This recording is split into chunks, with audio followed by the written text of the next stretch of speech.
Yo, this is Zeladina representing for Ras Kwasi and the whole Lion Voice family. Now listen this is the realest thing. Him closer to me than a brother. Him a me G, me a tell him I'm a lion. Me a go tell you how me feel, me a go keep it real. Me nah go wait till him lay down on the mark. Lion Voice never talk bad about me yet.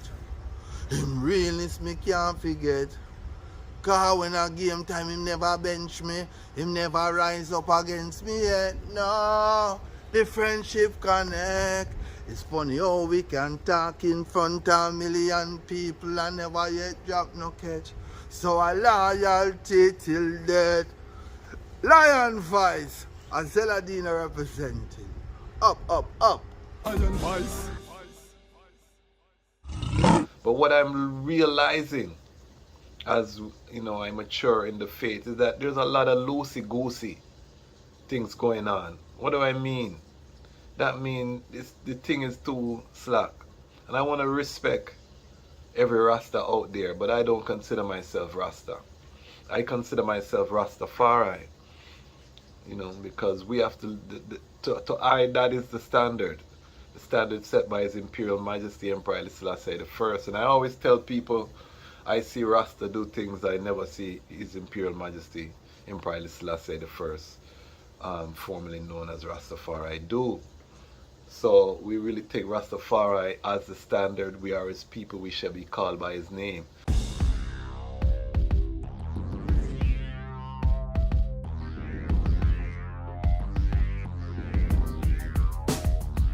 Well, Lion Voice, tell them that's the people first choice. Lion Voice, make the lioness them feel nice. Lion Voice, with the lion cubs we sacrifice. Lion Voice, got to show the people them the life. Lion Voice.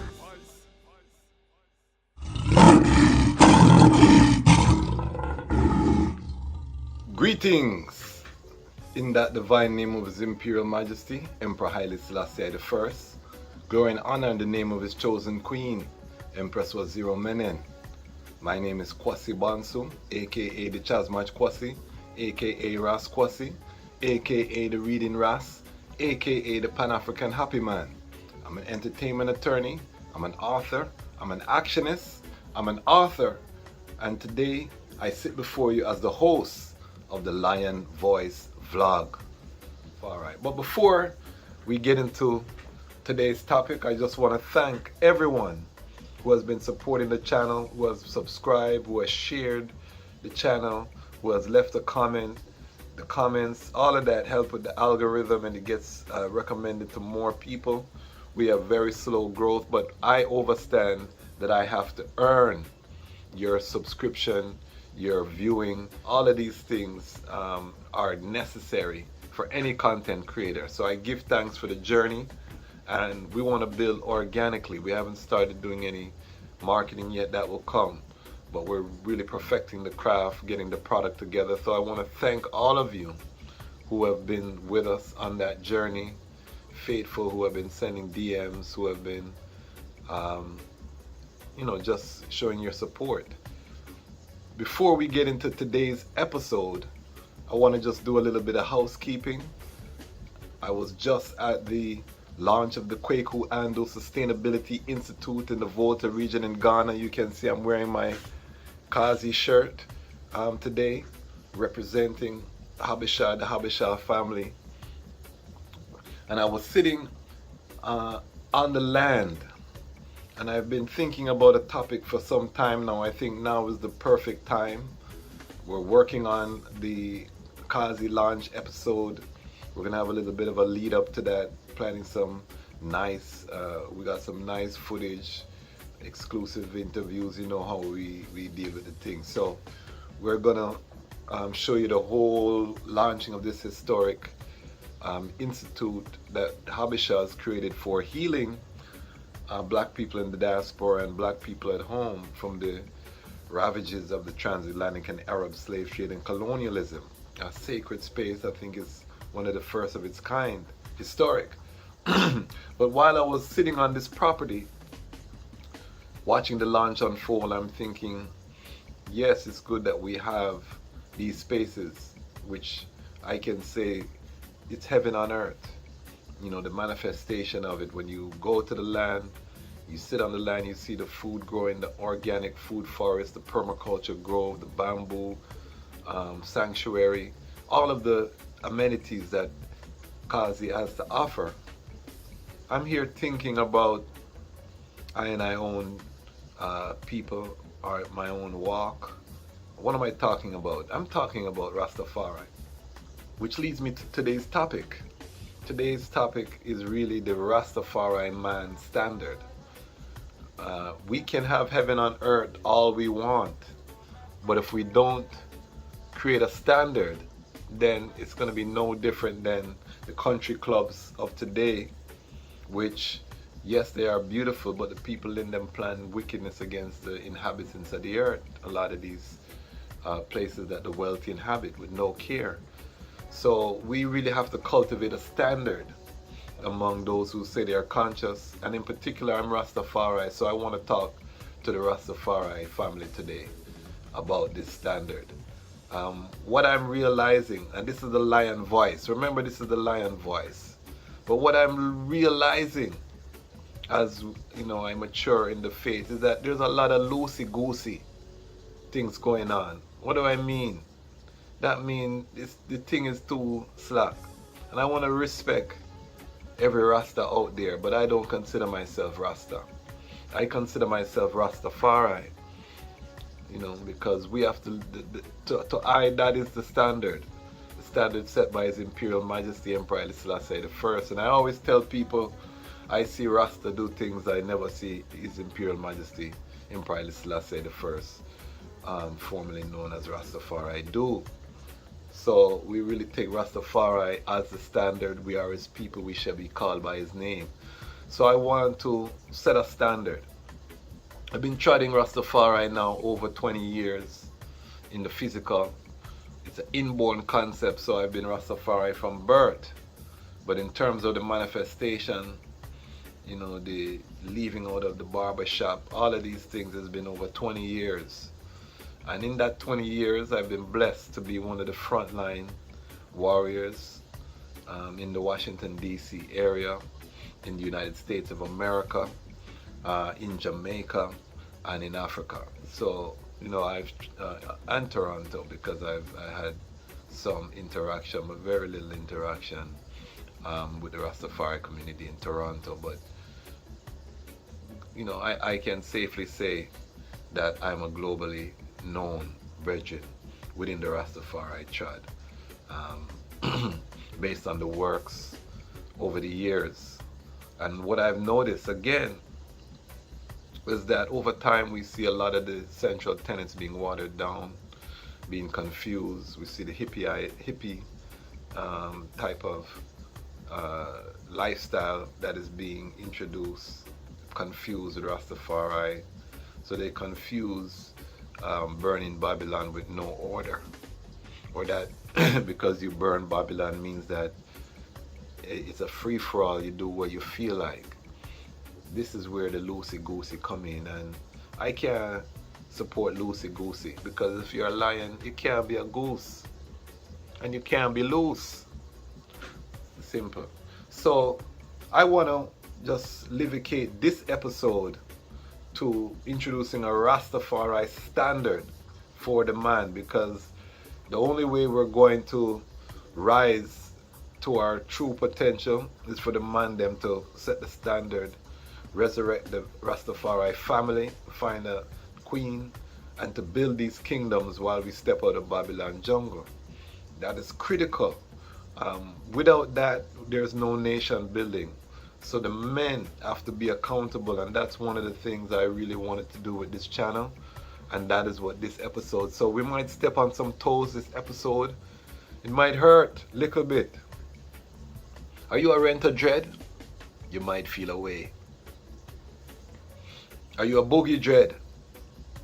You might feel away. And who are the boogie dreads? Respect the boogie dreads too. Let me just say that we have to respect the boogie dread. The boogie dread is higher than the renter dread, because the renter dread is like a prostitute, to be honest. The boogie dread, them man, they have locks, them just like to party, dance up and down, dress up, Locks for them is like long hair. So we call them boogie dread. Them boogie. Nothing wrong with that because people have to live. But don't confuse that with Rastafari trad. Then you have the roots man then.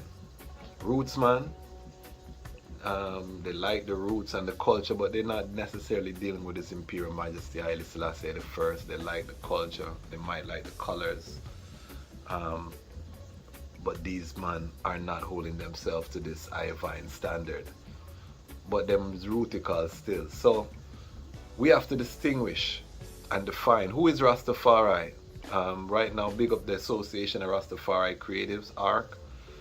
We have a Rastafari Is campaign right now where we have 10 distinct points that define what Rastafari is.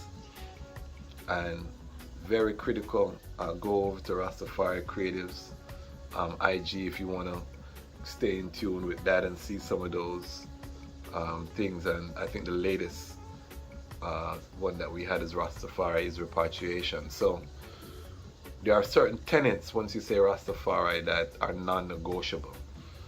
But one of the key for the Rastafari man standard that I plan to reason about is leadership. Rastafari man, them have to be leaders. Alright, so let's get into the Rastafari man standard. These tenets are taken from a speech of His Imperial Majesty to the University College of Addis Ababa. It's in the selected speeches. It's a famous speech. Most Rastafari know it, but we want to dive deep because these are the standards for the Rastafari man. If you're going to lead a family, lead an organization, lead a community, you have to have these standards. If you want to take the name Ras, and let me just say, when I came into the faith, the elders that I was there, they called I Ras Kwasi. They gave I that title. I didn't call myself that. That was a name bestowed upon I, just within the trad. I gave myself the title of Dejazmatch when I started to study because I realized there are stages. And critical to this trad is that we need a rites of passage. This is part of Iman legacy that I plan to leave within this trad is the creation of a cohesive rites of passage. At a minimum for the Nyabingi order, but something that is applicable to all who are called by his name, because I believe, again, the standard is Rastafari. He went from Lidge to the Dejazmatch to Ras to Negos to Nugus and Nagas. So this is an evolution. Each one carries distinct roles and responsibilities. But we're going to talk about the overall standard, the overarching standard by which every man must hold himself, because overall it's about leadership. Leadership. Leadership. So if you're a man, get your pen and paper. We're going to go one by one. First, a leader must seek effective activity which has a truly beneficent purpose. He inspires others to follow in his wake, and holding aloft the torch of wisdom leads the way for society to really realize its genuinely great aspirations. So that means we talked about purpose over pum pum and the discipline. Your purpose, we talk about as a man, you must first seek the Almighty. Once you seek and build that relationship with the Almighty, then you have to know the purpose. What are the unique skills? What do you bring to the table in service to the Most High? What gifts has He given you that you can employ to further His aim? And in this instance, the aim is heaven on earth, peace on earth, rising the standards of living of the peoples of earth. This was the mission of His Majesty, the unification of Africa, the unification of the diaspora. These are lofty goals. So how do I fit into this wider purpose? A true leader is going to seek effective activities. So that don't mean you're just busy up and down and nothing get accomplished. They're seeking effective activity that has a truly beneficent purpose. So make sure that whatever activity you're doing is benefiting the genuinely great aspirations of society. That is key for leadership, because you want a woman to follow you, you want to be the head of the home, then you must have a destination that you plan to take that is worthy and dignified. So that's one. Two, a leader is marked out by his individual craftsmanship, his sensibility and insight, his initiative and energy. What does this mean? Individual craftsmanship is key. What are you good at? What are you spending your 10,000 hours learning? How are you bringing and cultivating your unique skill set? Then you have to have the sensibility and insight to utilize it. So it's not just the acquisition of the skill set, but how do you use? You have to have sensibility and insight. And then you have to have initiative. Don't wait for someone to call you and say, brethren, make we do something now. You start do something so you can link up with others while you're doing your work, like-minded. And energy. You have to be fit. You can't come to this trad daddy. A lot of people think Rastafari go and get up a morning, smoke 2 spliff, take 2 nap, listen some music, and then go up on a little hustling, hour 2 hustling, and then come in, smoke some spliff and sleep. No. His Majesty work, sun up to sundown, very little sleep, 3 hours of sleep, hour of meditation, works going on. We don't have to be excessive, but work ethic should be the hallmark. If you call yourself Ras, you call yourself Rastafari, then I should be able to see your resume. Your work should be clear. I shouldn't have to doubt what your works are, try to figure out what your works are. It should be clear. Rastafari man standard. They're gonna hurt some feelings, but it's needed, because in order for us to build Zion, the builders have to refine themselves. 3. This leads us to 3. 3. A leader must raise the standards by which they judge themselves and by which they are willing to be judged. The goal chosen, the objectives selected, the requirements imposed are not merely for the followers alone.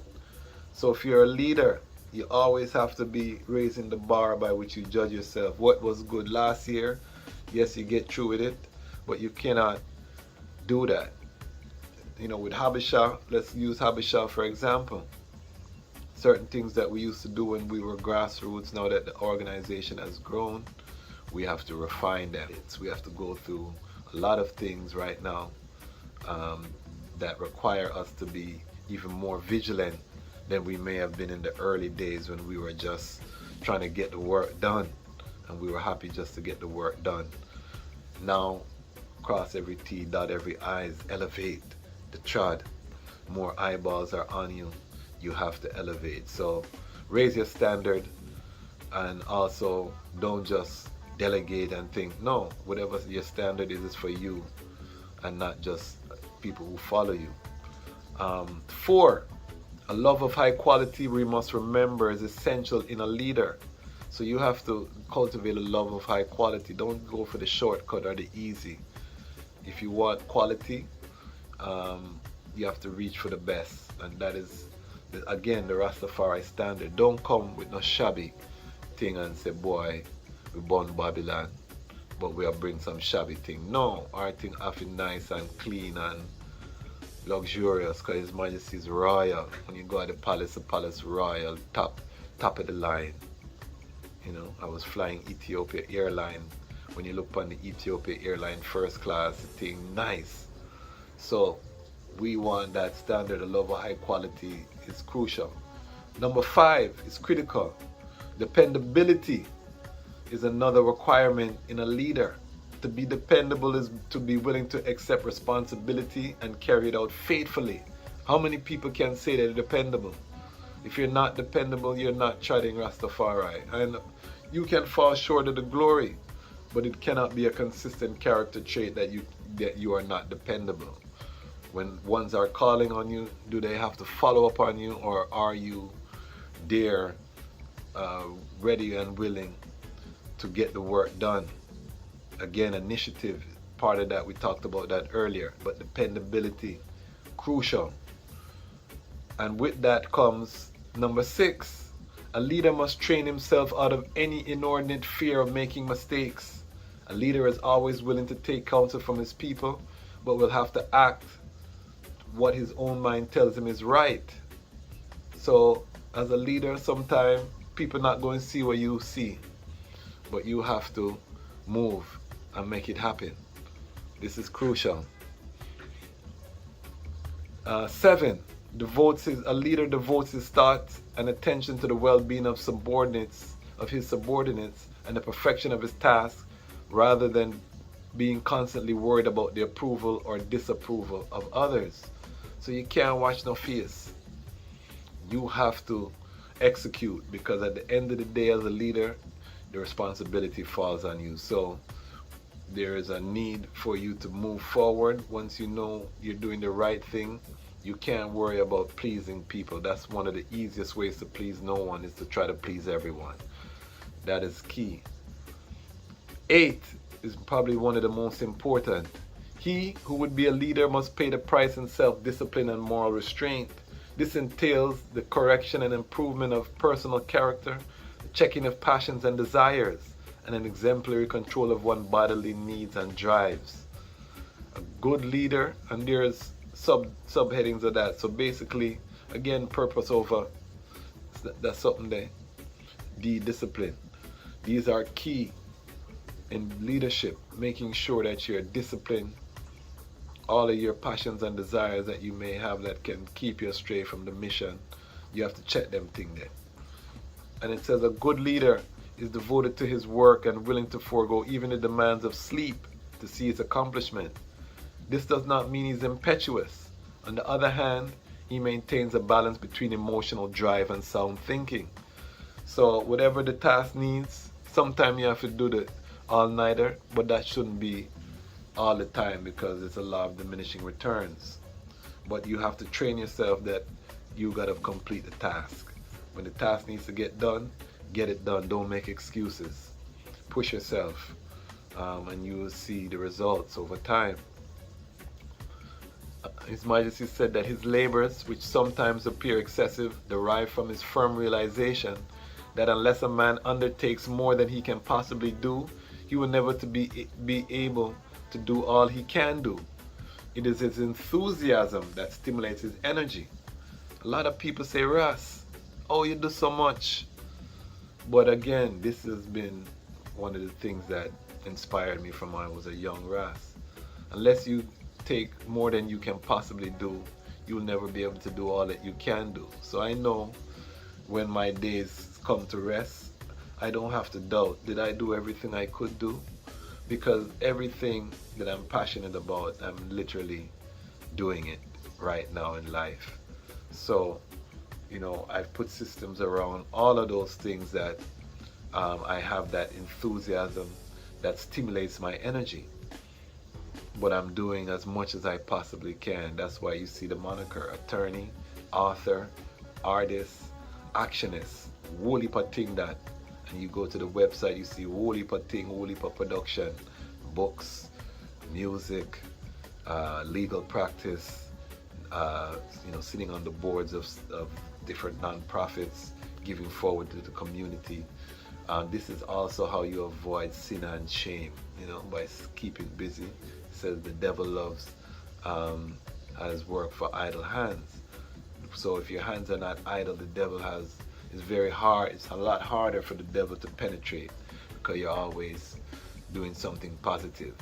So that's a key one. 9, leaders are trained in the art of self-discipline and obedience. He who has not learned to render prompt and willing service to others will find it difficult to win and keep goodwill and cooperation of his subordinates. So one of the other key things in doing a lot of things, in everything I'm doing, I'm not the leader for everything that I'm doing. Some things I'm going to serve as a supportive role, and somebody else is there to take the lead. So it's important to surround yourself, and by serving and seeing how other leadership styles, I get to improve my own leadership styles. So it's not always about being at the head of everything that you're doing, because you're not going to be the greatest leader. You have to train yourself to serve, because ultimately a leader is a servant, and the greatest leaders were servants of the Most High. So it's important to know that. Number 10, A leader must possess initiative. His mindset defines initiative as a creative ability to think in new ways and do new things. A leader must always stay ahead. He cannot afford to set up a procedure and fold his hands and linger lazily watching it work. He cannot be content to merely see new trends and then take advantage of them. He must keep his imagination vividly alive so as to originate ideas and start trends. So this is crucial. Again, you hear how many times the word initiative comes up. This is crucial for a leader. The time is gliding and we know it's moving faster than ever.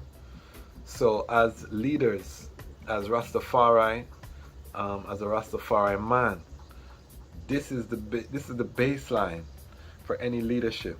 So if you're holding these principles, then you are going to be in a position to lead a family, lead an organization, lead a project, whatever level of leadership that you are at currently in your tribe. And there's leadership opportunities for everyone. If you're a janitor, if you're a plumber, if you're an attorney, you're a doctor, there's always room for leadership. So these are the principles, the basic principles. We have to start to separate the wheat from the tares. Not everybody who says or comes in the form of Rastafari is Rastafari. Again, we respect every Rasta man. We respect every roots man. We respect the Renter Dread. We respect the Boogie Dread. We respect all of the Dread then. But Rastafari must stand separated. It's a higher trad. We're passionate about the trad, so we have to set that standard. Am I talking foolishness? If you're a Rastafari sound, below in the comment, do you agree that Rastafari man have to declare a standard? And there has to be a rites of passage and a certification process before people can even use the name Ras. Because I see all type of people using the word Ras. I see the Dejazmatch now starting to get popular. We want to make sure that there's a standard for the people who are taking up these names, because I want to be able to go out and if I meet a man and his name Ras so and so, me know him is a solid brother. Right now, you know, the man could be talking about liberty, but him have a whole heap of skeleton in him closet. And if this is a liberty and we are living Rastafari, you can't be living with skeleton.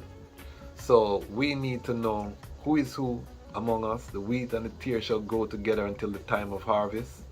Right now, a harvest time. We see we have Kwasi has been built, heaven and earth. It's manifesting.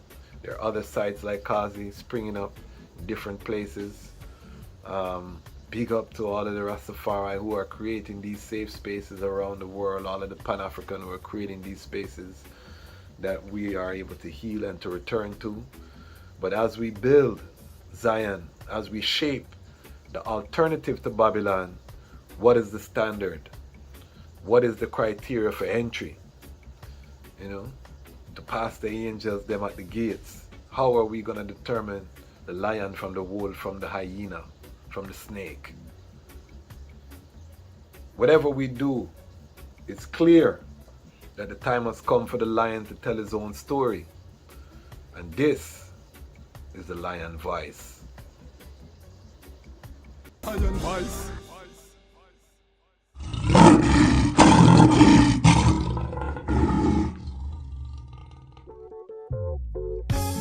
Well, for unto us a son was born and a child was given, and the government shall be upon his shoulders, and his name shall be called the Wonderful Counselor, Everlasting Father, the Prince of Peace.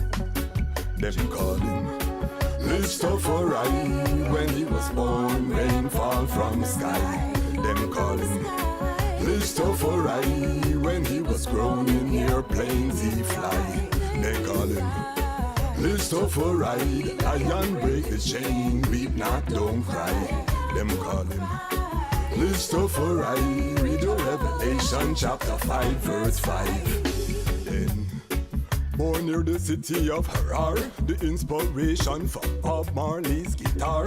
People crowd him like some big superstar. It no matter if England or Cote d'Ivoire, no matter if you're brown or black like Qatar. Haile Selassie say fi end all tribal war. A time fi gather Mount Zion, fi drive solar car from the car straight to Zanzibar. Who we are, the sons of Rastafari. When he was born, rain fall from the sky. Rastafari, when he was grown in airplanes he fly. Rastafari, the lion break the chain, weep not, don't cry. Rastafari, we do Revelation chapter 5 verse 5.